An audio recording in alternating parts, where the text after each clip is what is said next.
I'm coming at you from a different angle today, and I'm going to put this on the TV, so if you get bored with me, yeah, hopefully it will keep you interested throughout. And so what I'm doing today is bringing you a DVD and VHS update, just a quick one, not a long one. And I'm going to show you some old shitty vinyl records that I got from my mum's place, because I went to visit her recently, so I thought that would be a bit of something different. So I'll stick this in the machine, we'll get underway. Okay, so I'll just turn it down a bit. It's a bit loud. The first one I'm starting off with is the Horde. This is a French zombie film, and I know zombie films are a bit of a dime a dozen, but I think this one's a bit of a cut above the rest. I would recommend this film. It's got a great chick fight between a zombie and a woman, some really great gore scenes and stuff like that. So yeah, the Horde is definitely one zombie film that's worth checking out, and yeah, that one comes quite recommended. Another one I picked up was Antichrist. I saw this at the Melbourne Film Festival last year, and I'm not a big fan of Lars von Trier's films, but I have to say that this one isn't bad. And funnily enough, I think he's ditched that Dogma Manifesto that he did in '95. But yeah, some pretty shocking scenes in there. So there's some scenes in this one that I was literally cringing and really struggled with. The next one I got is Criminal Lovers. This is a film by Francois Ozon, and I showed you a box set of his short films recently, and this film really is difficult to categorize. It's kind of like a thriller, but there's a couple of elements to it which show homages to horror films, particularly Evil Dead. Thirst is another one, Friday the 13th even, but it's not a horror movie. So but it's a very, very interesting film, and very bizarre, twisted elements to that one. So look, if you're into art house sort of drama, French stuff, Criminal Lovers, check it out. Finally, picked up Turkey Shoot, and for whatever reason, I just never picked up the old Umbrella release, and this one was released in 2003, so it's one of the early releases from Umbrella. And I think, you know, Umbrella have done an amazing job bringing out a lot of the old Ozploitation titles before it was cool to do so. The next one I picked up was this box set of the Tracker and Walkabout. You can't get this anymore, it's out of print, but I think you can still get the DVDs separately. But the reason why this is in a box set is because they both star David Gulpilil. This is from 1971, that one's from 2002. Anyway, this guy is quite a prolific Aboriginal actor in Australia, and these are great films. If you've ever wanted to see Nicole Kidman naked, then Windrider is the film for you. There's a special extra on this one, where is it? Extended bedroom scene. So if you ever wanted to see Nicole Kidman's vagina, well, you don't see it for very long, but Windrider is the film for you. And another Aussie cheapie I picked up was Proof. This is quite a good film from the 90s, directed by Jocelyn Moorhouse, and I think JB is stocking that quite cheaply. So that's all my DVDs. Videos. Firstly, I picked this up at a second-hand store, a film called Breakin and Enterin. And this is from what I can gather from the credits, is an early 80s film made by the US Department of Education. It's not on IMDb, by the way, but it's a pretty cheesy sort of look into hip-hop and rapping and all that sort of stuff in the early 80s.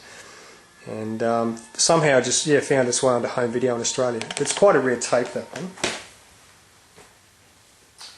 You probably won't remember this, but ages ago I showed you Playboy Collector's Edition Volume 1 and Volume 3, which I dragged out as well.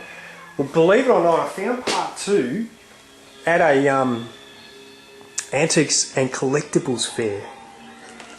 Well, they had a few old Playboy magazines as well, so it's kind of in the retro sort of genre that they stick with in those types of places, I suppose you could say. So yeah, glad to have found that one. one I scored off eBay recently is Roller Boogie on Media. And this was directed by Mark Lester, and he's well known, probably among many viewers on my channel anyway, well known for Class of 1984, but this is the film that he did immediately prior to it. It is an absolutely cheesy disco roller skating film. There are plenty of clips on YouTube of this movie, and yeah, it's worth checking out because they're just so cheesy, it's hilarious. Another op shop cheapie I picked up was Clay Pigeons. This was only $1. And I've never seen this film. I love Janine Garofalo, and Joaquin Phoenix I really, really like as well. And I tell you what, that stunt he pulled off with that long beard and shit like that, I thought was hilarious. And so this was a great film, by the way. I was really surprised by Clay Pigeons. I think you can get on DVD, but yeah, I'd certainly recommend that film. It was quite good. What else have I got here? Midnight Crossing. This is a Vestron release, and as people know, I do collect Vestron home video. This one's got a very young Kim Cattrall in it, and John Laughlin, and every time I look at John Laughlin I just think of China Blue bouncing on his dick, and anyone who's seen Crimes of Passion would know exactly what I mean. An old Roadshow I never got to see back in the day was Hope and Glory, so yeah, I think that's a British film. I don't know much about it, but I'm glad to have got that one, I guess. I'm not going to buy it on DVD, so a $1 pickup at the op shop is pretty good. And the last VHS I've got for you today is The Wild Pair. Now, I really like these obscure R-rated RCA titles from the 80s. And this one was directed by Beau Bridges and also stars him and Bubba Smith. So it looks like a pretty shitty movie, but nonetheless, we'll see what that's like. Speaking of, I showed you this one a little while ago, this R-rated RCA. This was one of the worst movies I've ever seen. I don't like Peter Fonda. I don't think he's a very good actor at all. But yeah, Open Season, terrible film. Someone recommended it, but I'm sorry guys, I just didn't like it. Anyway, that's all the VHS tapes I've got for you today, and let's move on to some of those crappy records I was talking about before.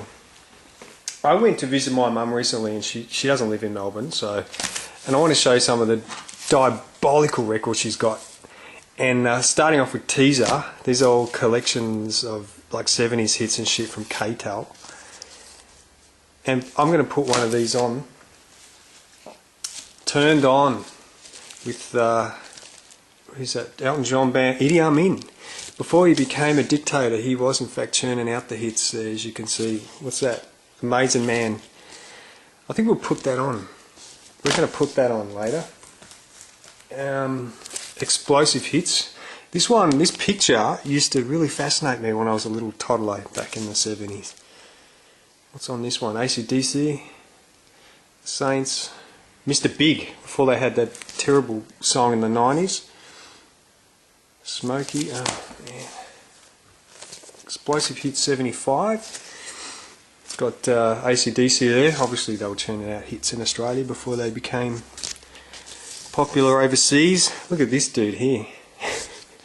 Linda Ronstadt. Fucking hell. Bullseye. My mum's got heaps more than this. I'm just a selection I've picked out. Look, Chew by Army. That's obviously Gary Newman. Peaches and Herb, and that terrible song that sticks in your head, that Paul Evans one. Disco Dynamite with the Hughes Corporation and the fucking Ritchie family and shit. The perennial Disco Dazzler, which every person from the 70s should have a copy of. Donna Summer and fucking blah blah blah.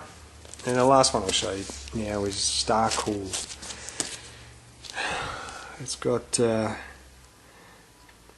all sorts of shit on there. Anyway, let's put on Idi Amin's classic hit. Just a second. Okay, so here we go. Ready? 1, 2, 3, 4, 5. You king there's never been. You the general, you president, you king on the scene. Idi Amin. Look at the history and part with men. What rise to the top.